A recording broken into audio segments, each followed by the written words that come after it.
سلام رفقای گل، حالتون چطور؟ امیدوارم عالی باشید.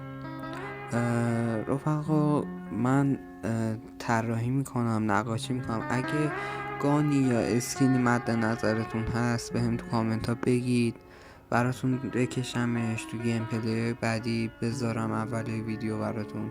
یا گیم پلی مد نظرتون مثلا با چه گانی یا چه جوری نمیو بزنم، اینو تو کامنت ها بگید و لایک و ساب فراموشتون نشه.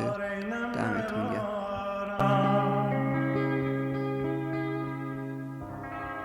ببار ای نم نم باران، زمین خشک را تر کن، سرود زندگی سر کن، دلم تنگه.